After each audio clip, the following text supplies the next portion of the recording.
क्रिस्त में प्यारे भाइयों और बहनों, आप सबों को जय यीशु। पुनर्जीवित प्रभु यीशु की कृपा सदा सर्वदा आपके एवं आपके परिवार के साथ रहे। प्रिय विश्वासियों, आज हम सामान्य काल का 5वां इतवार मना रहे हैं। आज के तीनों पाठों का सारांश है, दुखियों के दुखों को दूर करने वाला हमारा परमेश्वर है। यानी संकट के समय हमारी मदद करने वाला, संकट के समय हमें बचाने वाला हमारे प्रभु यीशु क्रिस्त मात्र है। क्रिस्त में प्यारे भाई और बहनों, एक बार एक छोटा सा बच्चा एक नदी के तट पर खेल रहा था। उस समय उन्हें एक आवाज सुनाई पड़ी। वो आवाज क्या थी? वह आवाज यह थी, मुझे बचा लो कहकर पुकारने की आवाज थी। इधर उधर देखने के बाद वह बालक नदी के किनारे पर जाकर देखा। तब एक मगरमच्छ, एक क्रोकोडाइल जाल में फंसा हुआ पड़ा था। वह उस जाल से आजाद होना चाहता था। अब मगरमच्छ पर तरस खाकर वह बालक ने पूछा, यदि मैं तुम्हें इस जाल से छुड़ा लूंगा तो तुम निश्चय मुझे खा जाओगे, इसलिए मैं तुम्हारी मदद नहीं करूंगा। उत्तर में मगरमच्छ ने उसे कहा, बेटा, निश्चित रूप से मैं तुम्हें और तुम्हारी कोई हानि नहीं पहुंचाऊंगा। तेरी कसम, मैं तुम्हें नहीं खाऊंगा। मुझ पर विश्वास कर लो और कृपया मुझे बचा लो। बालक ने उनकी बातों पर विश्वास करके पानी में उतरकर सिर की तरफ से जाल को काट रहा था। तुरंत मगरमच्छ ने उनके पैरों को पकड़ लिया और बालक डर के मारे पूछा, मगरमच्छ, तुम ठीक नहीं करते हो। तुमने वादा किया कि मैं कुछ भी नहीं करूंगा, तुम्हें कोई हानि नहीं दूंगा, मैं तुम्हें ना खाऊंगा करके आपने वादा किया था, लेकिन अब तुम अपने वादों को नहीं निभा रहे हो। मगरमच्छ ने कहा, बेटा, यही है जिंदगी, क्या करूं? यही है दुनिया और यही है लोग, यही है मानव जीवन, ऐसा ही जीना पड़ता है। जी हाँ, क्रिस्त में प्यारे भाई और बहनों, यही है हमारा जीवन भी। हमारा जीवन एक संघर्ष है। जीवन एक संघर्ष है। इस जीवन में सुख भी है, दुख भी है, आशा भी है, निराशा भी है। हर मानव जीवन में उतार चढ़ाव होता ही रहता है। उपरोक्त कहानी पर हमको यह देखने को मिला कि वह बालक अपने जान के लिए संघर्ष करना पड़ा और मगरमच्छ भी, और उनकी मौत से लड़ना पड़ा, संघर्ष करना पड़ा। जी हाँ प्रिय विश्वासियों, our life is a battlefield. We all ought to live in it, and we have to fight for our survival. Nobody can escape. और इसी के बारे में आज का पहला पाठ योग का ग्रंथ से लिया गया है। और योग के इस पाठ से हमें यह शिक्षा मिलती है कि मनुष्य का जीवन संघर्ष वाला जीवन है। और योग का ग्रंथ और एक पवित्र ग्रंथ ज्ञान की पुस्तक है, न्याय की किताब है। दुख के समय वह दुनिया के साथ नहीं बल्कि ईश्वर के साथ एवं ईश्वर की बातों पर, ईश्वर की वचनों पर विश्वास करने लगा। दुख में सुख में वह ईश्वर के साथ था।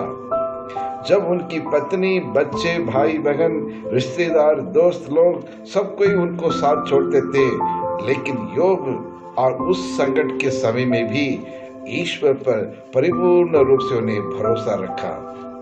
ईश्वर को छोड़ा नहीं, ईश्वर को त्यागा नहीं और ईश्वर के वचनों को अनसुनी नहीं किया, बल्कि और ज्यादा उस पर विश्वास करने लगे। पूरा अपने तन मन से प्रभु पर विश्वास करने लगा। इसलिए बाइबल कहती है, योग का ग्रंथ अध्याय 19 और पद संख्या 25 से 27 में, मैं यह जानता हूं कि मेरा रक्षक जीवित है। मुझे अच्छी तरह से मालूम है कि मेरा परमेश्वर और मेरा रक्षक जीवित है, मरा हुआ नहीं है। वह अंत में पृथ्वी पर खड़ा हो जाएगा। मैं यह जानता हूं कि मेरा रक्षक जीवित है और वह अंत में पृथ्वी पर खड़ा हो जाएगा। जब मैं जागूंगा, मैं खड़ा हो जाऊंगा, तब मैं शरीर में ईश्वर के दर्शन करूंगा। जी हाँ, क्रिस्त में प्यारे भाइयों और बहनों, कितना विश्वास है, कितना बड़ा विश्वास, कितना बड़ा भरोसा है परमेश्वर पर। योब अनेक प्रकार के दुखों को सामना करते हुए भी ईश्वर पर अपना भरोसा नहीं छोड़ा, ना ईश्वर को तिरस्कार किया, बल्कि पहले से और ज्यादा और प्रभु पर विश्वास करने लगा। यानी इस धरती पर जीना मनुष्य के लिए उतना आसान नहीं है। ईश्वर के बिना मानव जीवन एक संघर्ष वाला जीवन है। प्रिय विश्वासियों, दुख के समय, संकट के समय हम कहाँ जाते हैं, किसके पास जाते हैं और किस पर ज्यादा विश्वास करते हैं? अपने दोस्तों पर या अपने परिवार वालों के ऊपर या अपने धन दौलत के ऊपर या फिर दुनिया की शक्तियों के ऊपर? किस पर हम ज्यादा विश्वास करते हैं, किसके पास हम जाते हैं?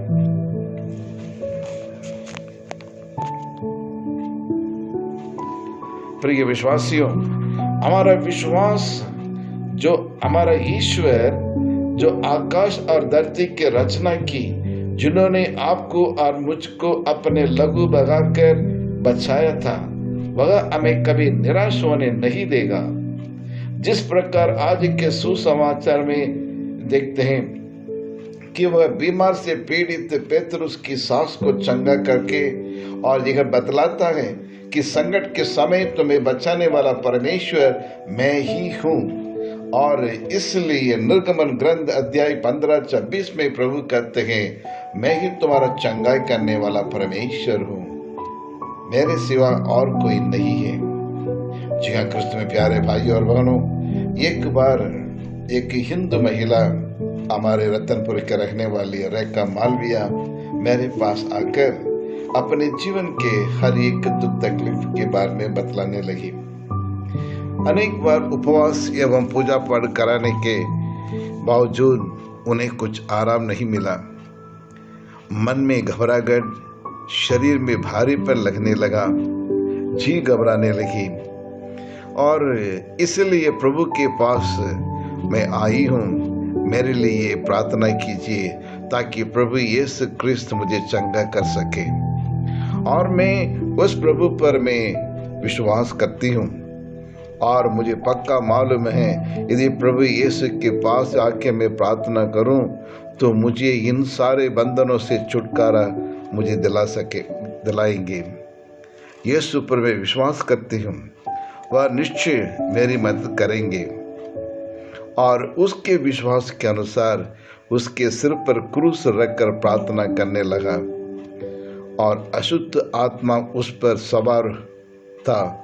वह चीखते हुए, चिल्लाते हुए वह अशुद्ध आत्मा और उनको बेहोश की हालत में छोड़कर उनके शरीर से निकल गया। और वह होश में आने के बाद ईश्वर को धन्यवाद देने लगी और कहती है, प्रभु यीशु के नाम पर, प्रभु यीशु के नाम में सामर्थ्य है, प्रभु यीशु के नाम में शक्ति है, मुक्ति है और शिफा है। प्रभु ने मुझे आशीष दी और मैं बिल्कुल ठीक हो गई हूँ, चंगी हो गई हूँ करके प्रभु यीशु का साक्ष्य देने लगी। जी हाँ प्रिय विश्वासियों, उस रेखा मालवीय के समान यदि हम भी प्रभु के पास आए और प्रभु पर अटूट भरोसा रखें और उनके वचनों पर विश्वास करें, निश्चित हमारा दुख तकलीफ में प्रभु यीशु दूर करेगा।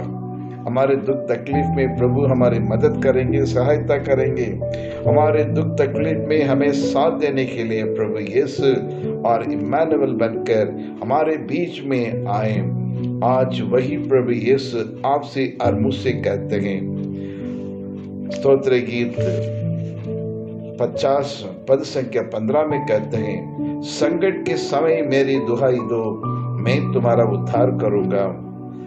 संकट के समय मेरी दुहाई दो, मैं तुम्हारा उद्धार करूंगा और तुम मेरा सम्मान करोगे। और आगे कहते हैं, स्तोत्र गीत 91 में कहते हैं, यदि वह मेरी दुहाई देगा तो मैं उसकी सुनूंगा, मैं संकट में उसका साथ दूंगा। तो आइए क्रिस्त में प्यारे भाई और बहनों, हम हमारे प्रभु यीशु के पास आए, उस पर विश्वास करें, क्योंकि बाइबल बताती है, स्तोत्र गीत 34 पद संख्या 5, मैंने प्रभु को पुकारा, उसने मेरी सुनी और मुझे हर प्रकार के भय से मुक्त कर दिया। मैंने प्रभु को पुकारा, उसने मेरी सुनी और मुझे हर प्रकार के भय से मुक्त कर दिया। जी हाँ क्रिस्त में प्यारे भाई और बहनों, आज भी वही प्रभु यीशु क्रिस्त जीवित है, पुनर्जीवित प्रभु हमारे बीच में, हमारे साथ रहते हैं, हमारे परिवार में हैं, हमारे जीवन में हैं, लेकिन उन्हें हम नहीं पहचान पाते हैं। दुनिया की मोह माया में लिप्त हुए और हम प्रभु यीशु को देखने के लिए और हमारा हृदय भी नहीं चाहता है। हर एक व्यक्ति अपने अपने तरीके से जीना चाहते हैं, लेकिन प्रभु यीशु क्रिस्त कहते हैं, रे मनुष्य मेरे पास आओ, थके मांदे बोझ से दबे हुए लोग, तुम सबके सब मेरे पास आओ, तुम्हारे सारे समस्या का समाधान देने के लिए मैं तैयार हूँ और तुम्हें हर प्रकार की बीमारियों से चंगाई करने के लिए मैं तैयार हूँ। तुम्हारे विपरीत परिस्थिति में तुम्हें साथ देने के लिए, तेरा साथी बनने के लिए मैं तैयार हूँ। तो आइए उस परमेश्वर के पास हम जाएं, उन पर और अपने आप को, समूचे परिवार को प्रभु यीशु के हाथों में सौंप दें। हम प्रार्थना करें। हे पिता परमेश्वर, हम आपको धन्यवाद देते हैं। प्रभु कितना भला ईश्वर है, हमेशा मनुष्य की भलाई के बारे में सोचते रहते हैं और हमारी मदद करने के लिए हर वक्त आप तत्पर है प्रभु। इसलिए पूरे हृदय से, सारी आत्मा से हम आपको धन्यवाद देते हैं प्रभु। हे प्रभु यीशु, हम आपको इसलिए भी धन्यवाद देते हैं क्योंकि आप सदा हमारी रक्षा करता है, हर बुराई से, हर बुरी शक्ति से हमें बचा लेता है, रोज रोज हमें संभालता है प्रभु। और इसलिए हम आपको धन्यवाद देते हैं। हमारे हर आवश्यकताओं को भी पूरा करता है और अपने आंखों की पुतली की तरह हमें संभालता है, इसलिए हम आपको धन्यवाद देते हैं प्रभु। और आज हमें आशीष दे, हमें से हर एक व्यक्ति पर अपनी आशीष प्रदान करे, ताकि संकट के समय हम आप पर पूर्ण विश्वास कर सकें और आपकी सहायता को पा सकें, ताकि हम आपके बताए हुए मार्ग पर चलकर एक अच्छे क्रिस्तमय, आनंदमय, खुशीमय जीवन बिता सकें। और यही प्रार्थना करते हैं हमारे प्रभु क्रिस्त के द्वारा। आमीन।